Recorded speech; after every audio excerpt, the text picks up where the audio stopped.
I'm BrianVee, and this is Why We Work. Today, I have the great pleasure of speaking with Paul Hollingsworth. Paul is a reporter for Bell Media. He is an author. And today, I want to find out from Paul what he thinks about personal branding, whether that's for athletes or people in work on such sites as LinkedIn. Join me in my conversation today with Paul Hollingsworth. I'm BrianVee, and this is Why We Work. Today, I have the great pleasure of speaking with Paul Hollingsworth. Good day, fine sir. Good day to you, and thank you for having me on. This is it's always flattered to be asked when people ask me to do these kind of things. So I was thrilled at the invite. Well, I'm even more thrilled that you said yes, and I appreciate your time. Will you tell us, Paul, for some people may not know, but even people who do know you, more specifically, what industry are you in and what are you up to nowadays? I'm a broadcaster. I work for CTV Atlantic in Halifax. I'm a reporter slash anchor, focusing on local news. Basically, my story is this. I worked at CTV Atlantic, formerly ATV, for 18 years as a reporter anchor. I went off and worked for TSN for 7.5 years. Had a great gig with them, literally traveled the world, traveled North America on a weekly basis. And then after doing that for about 7 years, I went back to CTV Atlantic almost 3 years ago. And in a life filled with some mediocre decisions, going back to CTV Atlantic was a great decision because it's my home. It's my professional home. Mm-hmm. I get to report and anchor in my community in front of people I grew up alongside, covering issues that matter to me. And I just feel, you get that comfort zone. I feel very blessed and comfortable in this role, in this stage of my life. Very good. Will you bring us back, Paul? What was your very first job? And after asking you to come on, I had a message, was it yesterday now, from your mom, Sharon, trying to get in. She was checking you out and seeing what you're up to, and she was messaging me. What was your first job growing up as a preteen, a teen, unrelated to what you're doing now, selling lemonade, selling baseball cards? What was the first thing you did to make or attempt to make a buck? I had a paper route for the Halifax Herald. That was back in grade 6, which would be 1980. I was 51 years old. So in the summer of the year of 80/81, that school year was my grade 6 year. I had a paper route in South End, Halifax from about August until the next September. It was a morning paper route, and it was too hard. There's no other way of saying it. It was because if there's, when you get a blizzard at 5 a.m, you have to deliver the papers. Yeah. And I'd walk around with this bag of papers. So in the summertime, when the sun was shining and the birds were chirping, even as a 10-year-old, it was a neat way to start my day. It was very peaceful and tranquil. But I remember literally getting up on school mornings at 5 a.m. and walking in snow up to my hips and delivering papers, very unsafe by today's standards. Yeah. I would never let my 10-year-old son go into a blizzard. But I found it too hard. I'd love to tell you that there was a great reason why I didn't do it anymore, but it was just too damn hard. So I stopped doing it. That was my very first job. Well, you and I were speaking before we started recording and mentioning Sackville Drive. I lived on Sackville Drive, and I delivered the Daily News in grade 6. Wow. And until I got fired because it was too hard. I was throwing the papers away thinking, nobody's reading these things. Yeah. My ex-friend was small world. My dad was the managing editor of the Daily News. So I remember you. My dad probably fired you. I don't. Someone came to my house and sat at the kitchen table. He's like, "Okay, Brian, maybe this is not for you." Okay, that's sir. That's too funny. That is too funny. My goodness. So as you and paper routes are common, and I think it's good for people to hear, people who have children. I mean, as you rightly said, some jobs are probably not as safe as what we thought they were back then. So we may consider something else. But having our kids, if there's a kid who listens to this, there's nothing wrong with getting out there and working, whether it's a lemonade stand or delivering something. Nowadays, there might be a new way to deliver or do something with social media or something just as a kid. But what did you start to do as you got older, maybe in middle school and high school in terms of work? I good question. In grade 11, I got a job at Ben's Bakery on Pepperell Street in Halifax. That was another hard job. So I'd go to school from Monday to Friday. And then on Saturday and Sunday, I'd have to get up at 7 in the morning. So no sleeping in during the school year, to be at work at 8:30, to work 8:30 to 4:30 at Ben's Bakery and cleaning the ovens and all the baking equipment that get just filthy during the week. And I did that for most of grade 11 by the grace of God. By the grace of God, I broke my ankle in gym class one day playing basketball. And so I had to take time off work. And again, if this happened today, it'd be probably a workplace violation. But back then, it was just a more unsophisticated time when they said to me, okay, listen, you broke your ankle, you've been off for 2 months. We hired somebody in your place. Don't come back. They never said you're fired. The job just sort of evaporated. This was 35 years ago. I hold no grievance or grudge against Ben's. It was just the way it was. And I was so relieved because I didn't know how to quit the job. It was so hard. My parents probably liked the fact I was working. But I remember in February, I'd be like, oh my God, I've been working and going to school for 91 straight days, because you go to school Monday to Friday, work Saturday, Sunday, Monday to Friday. I was exhausted. Yep. And this went on and on and on. So that was a tough job. But that job taught me a lot, because, and I want to be careful when I answer this, I would never look down my nose at anyone's job. I would never say I'm too good for this or I'm too good for that. Because the reality is, if I lost my job tomorrow, I would deliver papers if I had to. Yep. I would do whatever I have to do to contribute to my family. But you learn along the way what you don't want to do. Absolutely. I'm not afraid of hard work. I'm not afraid of manual labor, but I did not want to clean ovens at Ben's Bakery for the rest of my life. I had enough of a sample size to say that's exactly what I don't want to do with my time, because it's too damn hard. So that was a good learning experience for me. And, it was, made a bit of money, boost some self-esteem. I recall they paid me every Friday, which was great. So I didn't have to wait 2 weeks for payday. So every Friday I get paid like $70 or $80, which was an enormous amount of money back then. And it's just, but it was a hard job, a good learning experience. And then after about, I'll say 7 or 8 months, that gig evaporated when I busted my ankle. I think it's a great perspective to have. And I think I've held it for a while as well. Doing things and realizing what you're not going to do, opposed to, and some people have it, right? Maybe they have this certain talent and they can pursue that their whole life and never do something else. Hopefully they're not too high on the hog to think that they would never do something else. But the idea of getting these different jobs, the experience, and then checking off, okay, I've had a taste of this. My sampling size is good enough. And I realize this is probably not for me. And I believe it gives you a better appreciation for those people who do these jobs on a regular basis. Absolutely. And well said.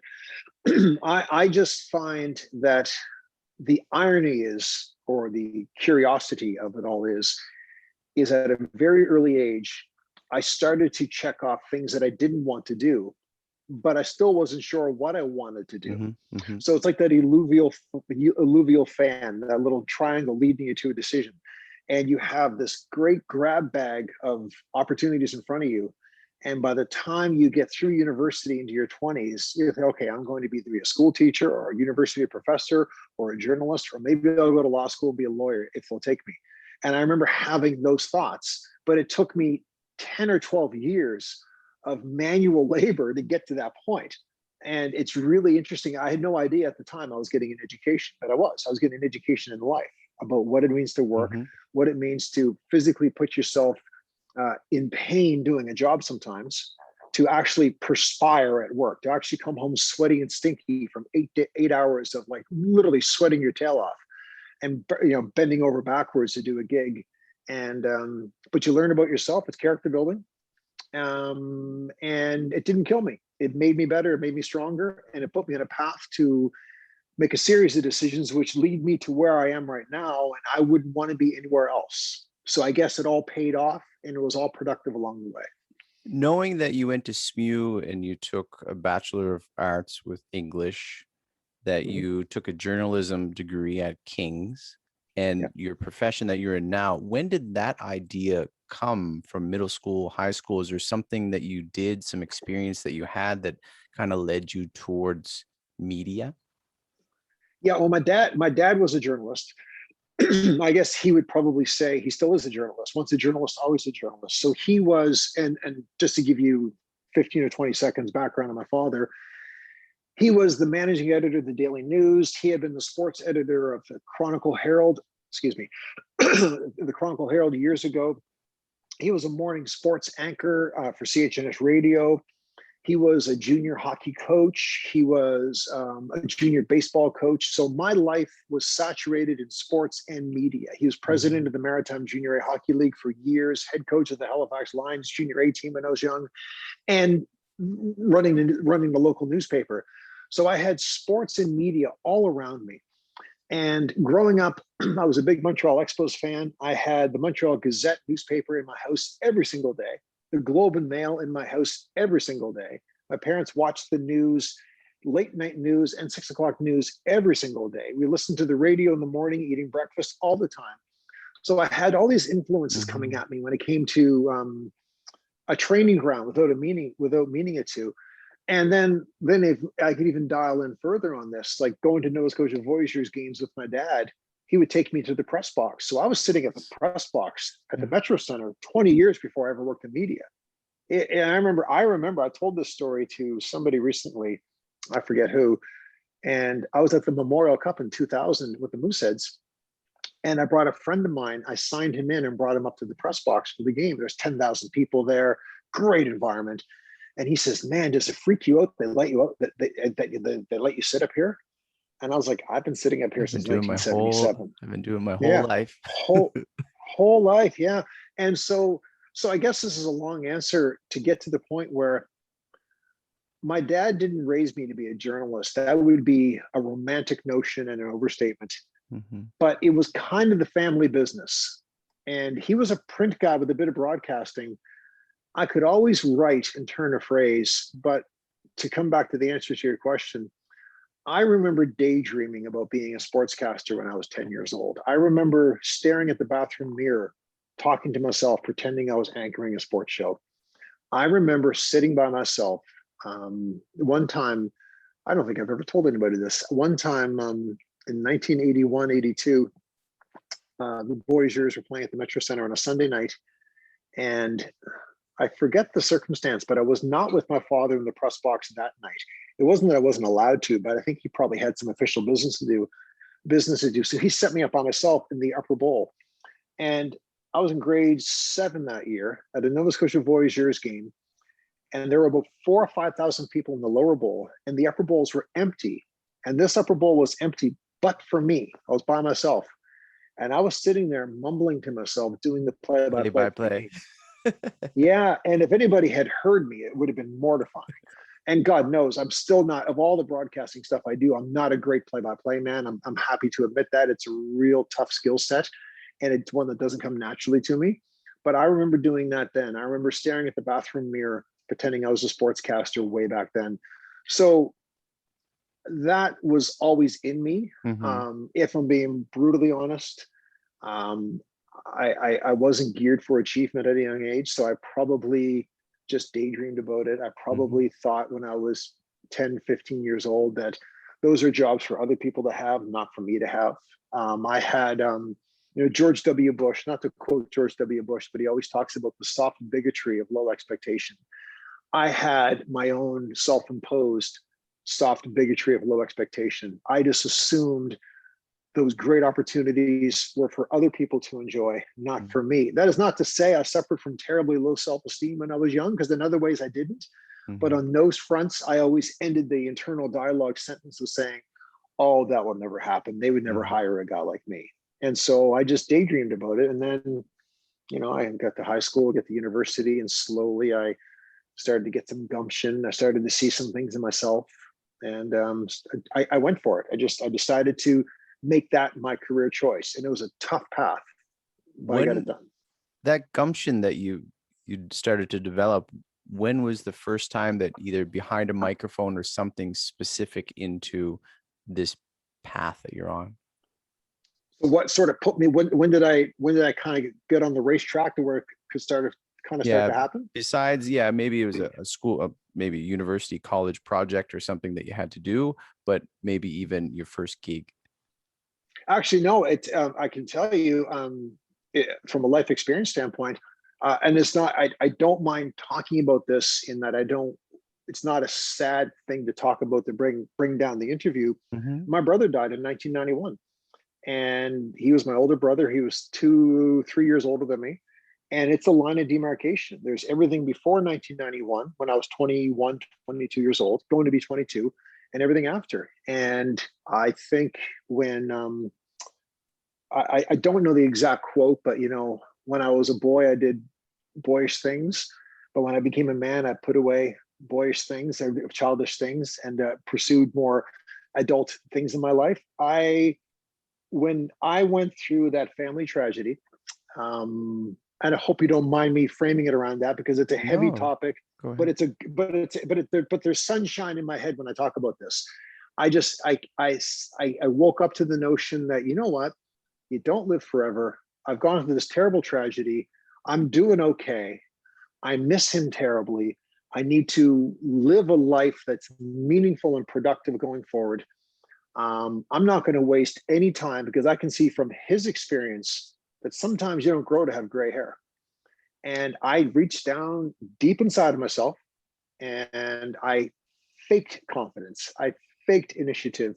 I faked drive until I no longer had to fake it. Because when you fake something, when you say, "Oh, I can't do that. I can't apply for this job, or I can't take a job at the school newspaper and start writing for it because I won't be any good."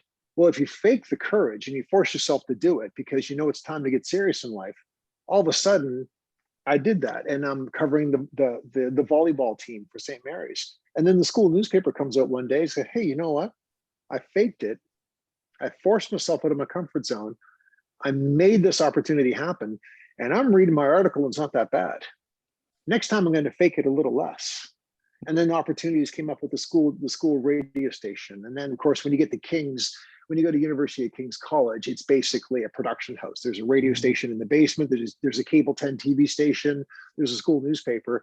And you just, if you throw yourself off the deep end in life, you learn how to swim in a hurry. And you find that you have confidence and stamina and belief in self and self-esteem that you didn't think you had. And let me be clear on this. I'm anchoring the news tomorrow night for Steve Murphy because he's off. Mhm. Whatever skill set I have or don't have, I'll let others decide. I don't spend a lot of time worried about how good I am anymore. I just try my hardest and hope it's good enough. But you have to have a belief in self to sit on that desk and anchor that show. You can't get up there without having some sort of belief in yourself. Those qualities didn't come naturally to me. I Mhm. had to really push myself to discover them. And it took a lot of self-evaluation and a lot of stumbling and a lot of fear and a lot of doubt and a lot of concern to discover a lot of fear, doubt, and concern to discover that that was actually inside of me. And slowly but surely it happened, but it took a long time.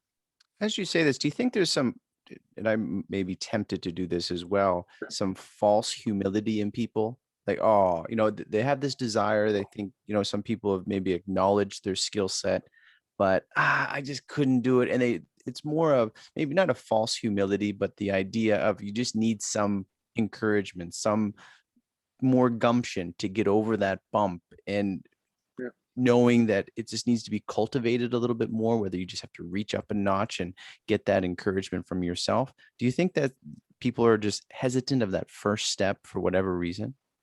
Oh, absolutely. And well said by you. I think it's environmental. I came from a working class neighborhood. I didn't grow up alongside millionaires. I didn't grow up alongside lawyers and doctors. I grew up alongside the sons and daughters of longshoremen and taxi drivers, honorable professions, but they Mhm. just were, very much modest, high character, hardworking people. Not a lot of university graduates in my midst, and so it's hard for me to distill this because I don't want anyone to think that I don't think the world of those people because these people are enormous to me. But I remember, like, you almost, if you went to university in some parts of my neighborhood, you were different. Like, what's that all about? Ooh, look at Paul going to university, because a lot of people never went to university for generations. That actually was the thing when I was a kid. And so you find yourself, you know, if you have the fanciest house in the street or the fanciest car in the street, you feel a little sheepish about it. Well, if you display initiative, ambition, and drive, I'm not sure it's off-putting, but I think you think it might be off-putting because you're looking at people around you who are quite content with just going at a different pace in life, improving themselves in a different way.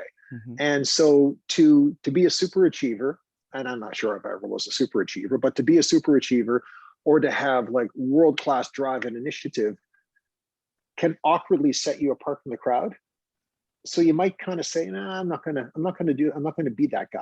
I'm not going to demonstrably try my hardest in a public way, because I'm afraid that might set me different from those people, and they might not like me as much as I think they like me now. Does that make sense? Because that's kind of, I think that's how it is. Yeah. And it leads into a question that I had for you that I wanted to ask. And it's the idea, because you're not mainly in sports, obviously, if you're going to be anchoring tomorrow evening, but the idea of people branding themselves, how important do you think that is in the idea of sports, but things like LinkedIn and other sorts of social media platforms where people are trying to develop or gain more of, what is it?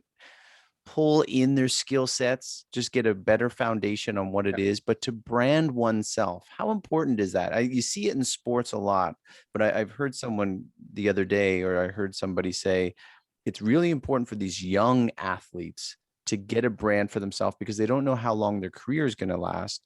But also the idea of, the taxi driver or the person working at the bakery, how important is it to build the resume and get some sort of strong foundation so that whenever it's needed, whenever they're needed outside of the work now, that this foundation that they're building is going to be useful to them as a resource.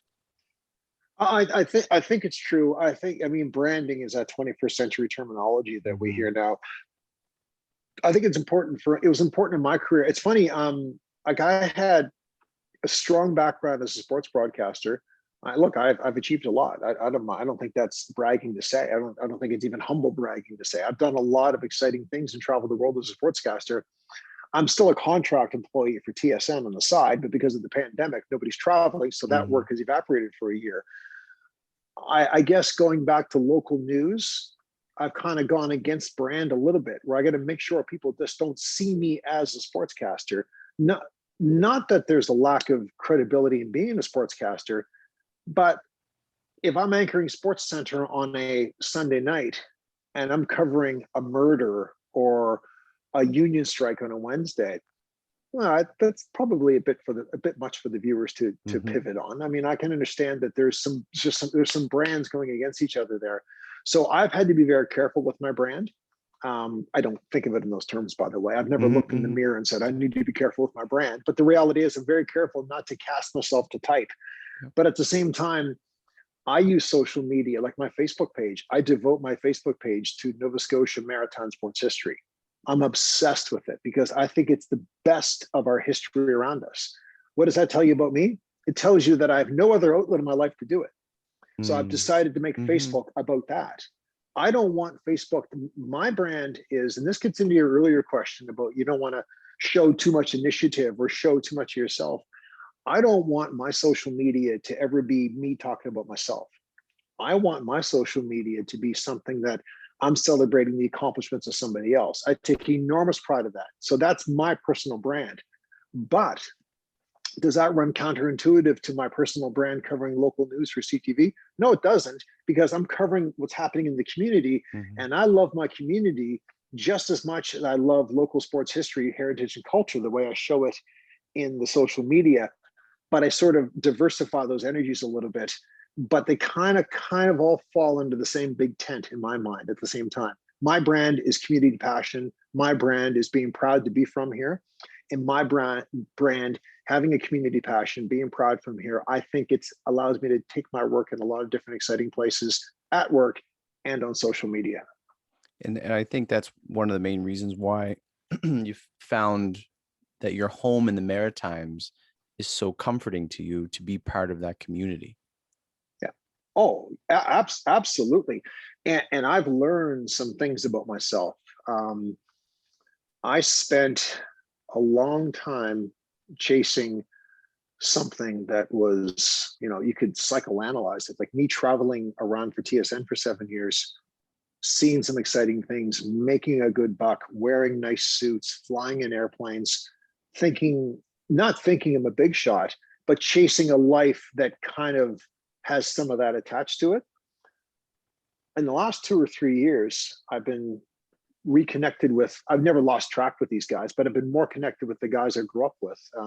You'll see me on Facebook, like Wally Martin and Donnie Jeffrey and Trent Lang. These guys are my brothers. And I've realized in the last 2 or 3 years that they're the ones who are always there for me. Mm. Then I realized that my former school teachers in my community are the ones who always have my back. And I realized the parents of the friends that I grew up with are the ones who cheer for me the loudest.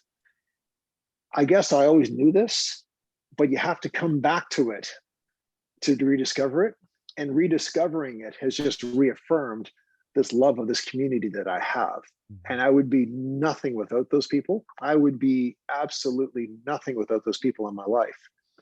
I hope they don't think I was ignoring them for years when I was off chasing something, because I wasn't ignoring them, but I was kind of busy doing something else. And now that I'm back here, I'm refocused on them. And it's been a blessing that all the people in my community have been kind of waiting for me to be back around a bit more these last few years. And it's been a really nice period of rediscovery for me, if that makes sense. It makes perfect sense. I think you have a underlining warning to people. And about my question a moment ago, however clear it was, is if you're going to brand yourself, make sure you're branding yourself within who you are, not being outside of who you are and then chasing that dream. And it happens all the time. I mentioned to you in a message that I interviewed Jason Baxter, and he mentioned a similar pattern in his life where he went out west and then he found home in the Maritimes, right? And that is, I think, for myself too, and you and I were mentioning this, talking about this a moment ago, is I miss the Maritimes. And no matter where you're from, they say your heart is where your home is, or your home is where your heart is. And I miss those things. And the reason is so you can be plugged into the community, to give back, to share with other people, the heartaches and the sorrows and the wonderful times that you can have. And I think you realize that. And I think it's a fair warning for other people as they go and pursue their careers and their jobs. Be careful to stay true to who you are in the things that you not only you value, but that are worth valuing. I think you hit many nails on the head with that. And if I was going to be self-critical of myself, self-critical, myself would be redundant. If I was going to be self-critical from my career standpoint, I think because it didn't come easily to me at early stages, I felt I had to do more to prove myself. Mm-hmm. What does that mean? Well, I covered the World Series 14 times for TSN. That means I missed Halloween 14 times. Did I really have to go to the World Series 14 times and miss Halloween with my kids 14 times? I mean, seriously, not my daughter, she hadn't been born yet, but with my son, I missed anniversaries to go to the, anniversaries to go to the NHL draft. I went to the NHL draft 6 or 7 times. I knew the pain it would cause to miss an anniversary to be at the draft. Did I have to go multiple times? No, but I was chasing something. Mm-hmm. And who was I trying to prove something to, myself or to other people, or both? Well, whatever it was, I was all the while, I think, a principled person. I think a good person. I think a person who values his friends and his community and is generous. But I think my priorities were out of whack. And I got sucked into a career vacuum. I'm enormously grateful for the work the TSM provided me with over the years. Enormously grateful. I would do anything for these people to repay the favors. But I got lost in airports. I got lost connecting flights. I got lost chasing stuff around the world to fill my bucket. And I didn't know how to let go of it. And then all of a sudden, I'm like, this is ridiculous. I'm I need to, so I just, I stripped it down a little bit, and here I am now. I mean, I've been humbled along the way. I have stumbled along the way. I have succeeded along the way. And I'm probably a little embarrassed by what I chased in my life, um, for weird psychological purposes for a while, with this notion of success, because my notion of success was, if I flew more and I lived far away from home more and I caught more airplanes and connected to more airports and had more points staying in fancy hotels that my employer provided for me, that somehow filled my bucket. And then after 5 or 6 years, I'm like, this isn't filling my bucket. What have I done? Well, it's good And that you so show. there is a cautionary tale. Yeah. Yeah. It's good that you're Yeah. showing it too, because it shows humility, and it's Mhm. based on your experience. I think I read your quote. Yeah. I don't know where you got it, but you have a master's in falling down, but a PhD in getting back up again. And I think we need to learn that. And one, not to That's be, me, man. Yeah. not to be so high on the things that we think we know, but in the reality of the Yeah. difficulties that everyone faces in life, and the temptations that are along the way.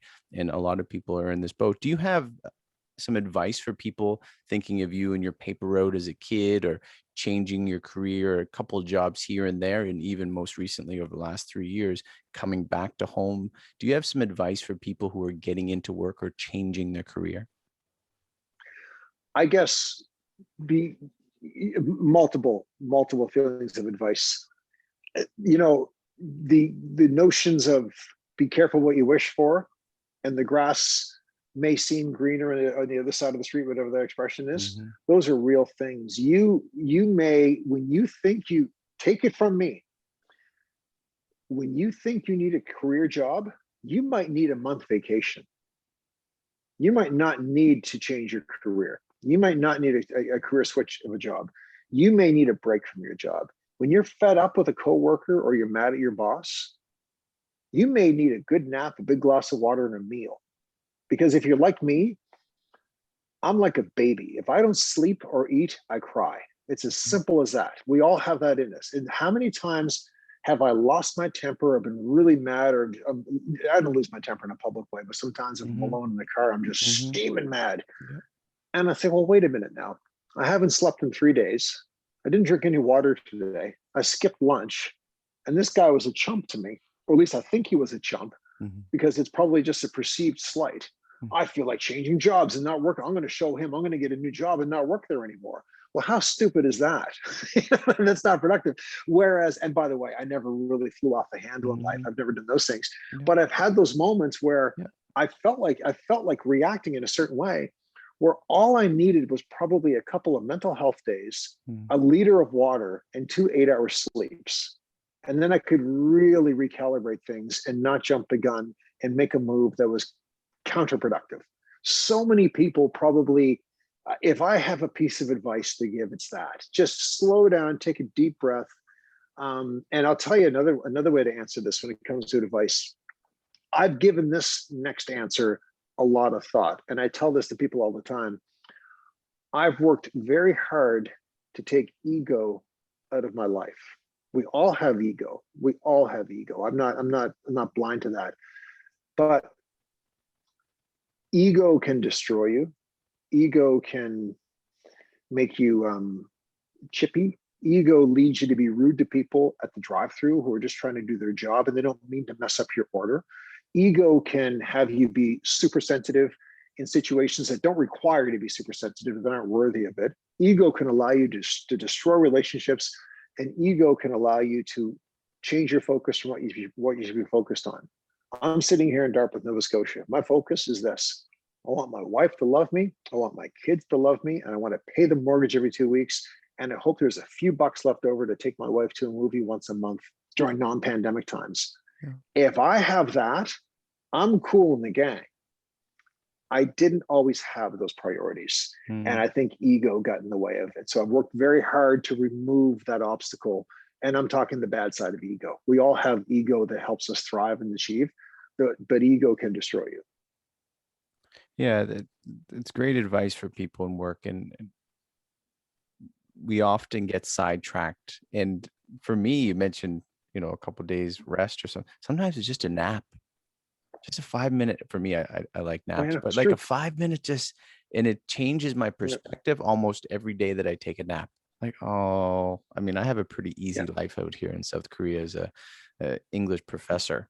Hours are minimal, vacation is plentiful, uh, but sometimes I'm like, look where I am, look what I'm doing. How long have I been doing this? And I'm like, take a nap.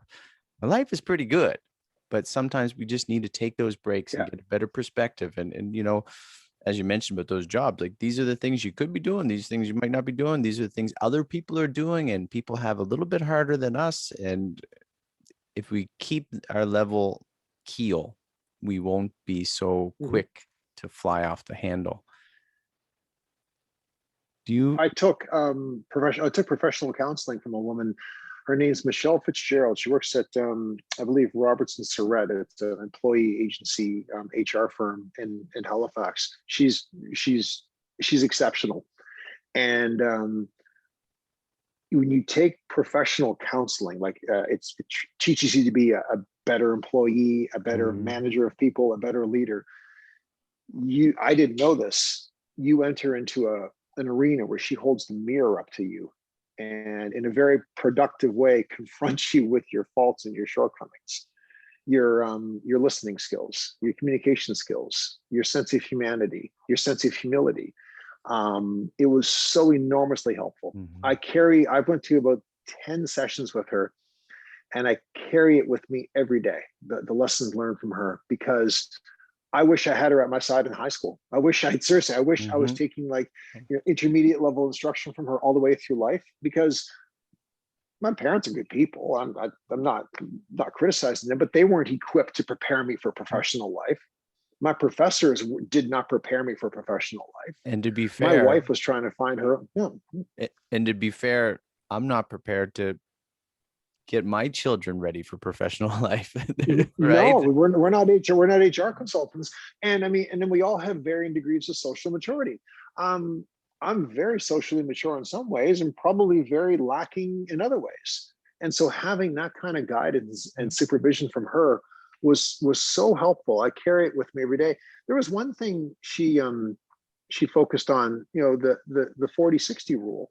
Uh, talk for 40, listen for 60.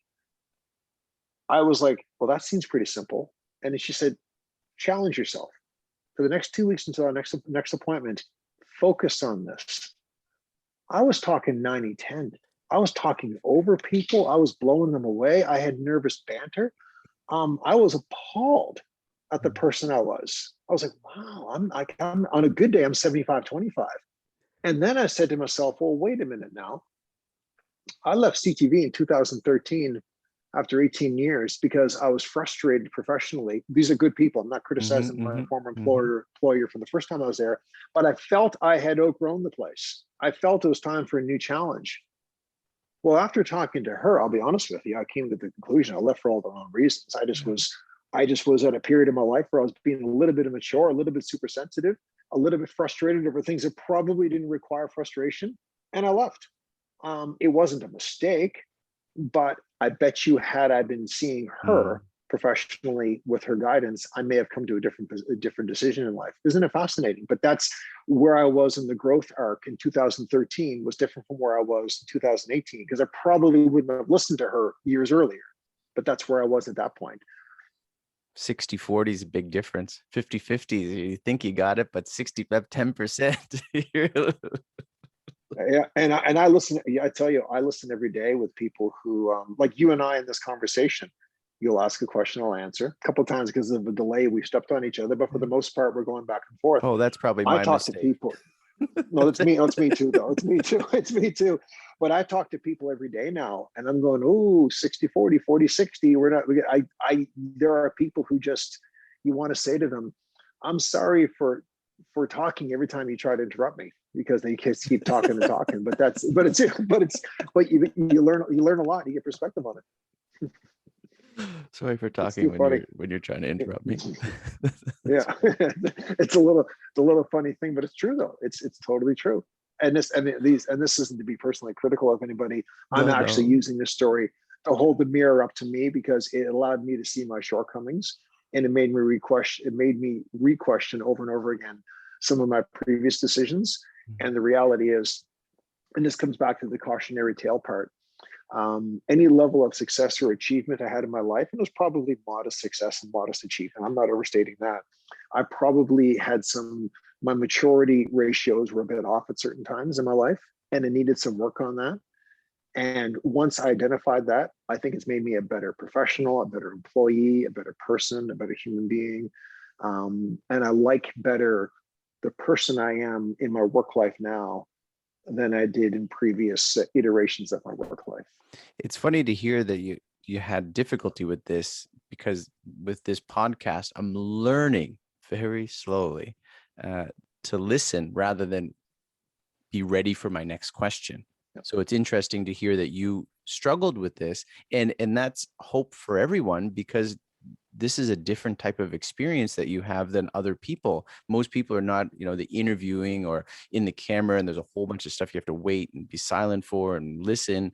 And if you are having difficulty with this, and for my small part of having difficulty with my experience, it shows other people, well, it's understandable that you would have difficulty with this as well. So I'm glad you're saying that it is not easy to listen. No, it is a real discipline. And it's one I continue to work on too. But I wouldn't change a thing in my life, because it brought me, to restate a previous statement I made, it brought me to where I am now. But if I'm most proud of myself in a professional setting, which has bled into my personal life, I have challenged myself in recent years to improve.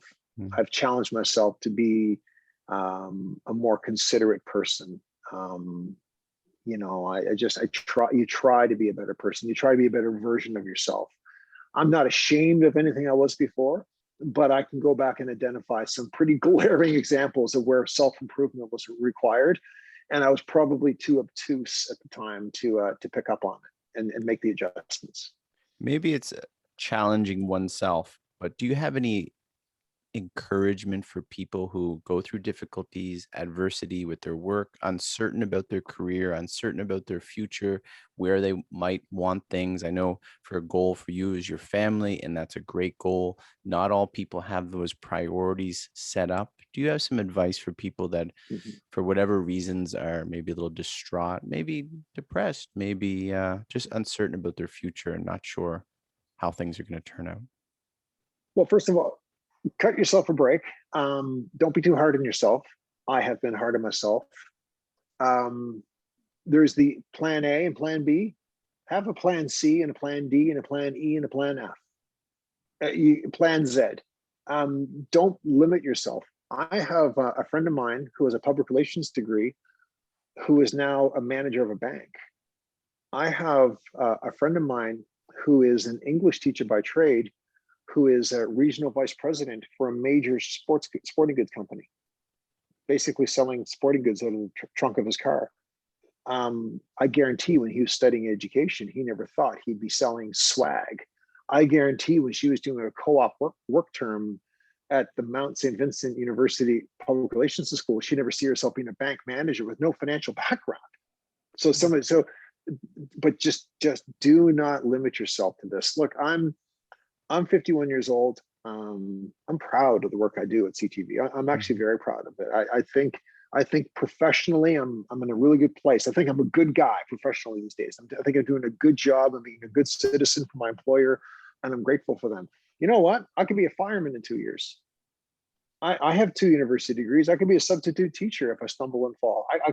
I have no idea what the future holds, but I'm not going to limit myself, even at my age, to plan A or plan B or plan C. No. Be geared for achievement. Be open to ideas. Don't be discouraged, and make sure you work. If you want to get a job as the play-by-play man for the Montreal Canadiens, well, guess what? You might have to work at Costco from midnight to 8 in the morning, 40 hours a week to get a paycheck, and conquer that opportunity to even have a chance at that other opportunity. You want to get a job in television as an anchor or a broadcaster, you may have to go work at a radio station in Port Hawkesbury or not. You need to be open to adjustments. like I knew a guy who went to Fort Kent in Maine to get an education degree Hmm. and got a job as a landscaper in Fort Kent one summer. He still lives there running a landscaping company. He's got an education degree and he's got a house nicer than mine and two cars in the driveway, probably nicer than mine. And he's achieving. I mean, he was open to adjustment. Yeah. So don't limit yourself. And another thing too is identify the landscape in front of you. Like media today, you mentioned social media earlier, all the platforms out there. There are newscasts on Snapchat these days. There are entire broadcast news shows on Instagram. The digital universe is exploding. So make sure that if you are, and I'm not suggesting someone in the Maritimes growing up to want to be like Paul Hollingsworth, but if somebody out there is 19 years old and they're looking at my work and they say, I wouldn't mind knowing what Paul does, well, you might not get to. The version of me 20 years from now might be an online digital version that doesn't even exist yet. And that person's going to have to find a way to get there. And I'm the last person to help them because this career is morphing before my very eyes. This industry is morphing before my very eyes. So, don't limit yourself to one or two plans. Be open to suggestions and make sure you work. Work. If I lost my job tomorrow, first of all, I would have to work because I'm at a stage in my life where I'm just not ready to retire. I have bills to pay. I would sell shoes on Spring Garden Road. Yep. I would work at Costco, Canadian Tire, you name it. I would make popcorn at the movie theater.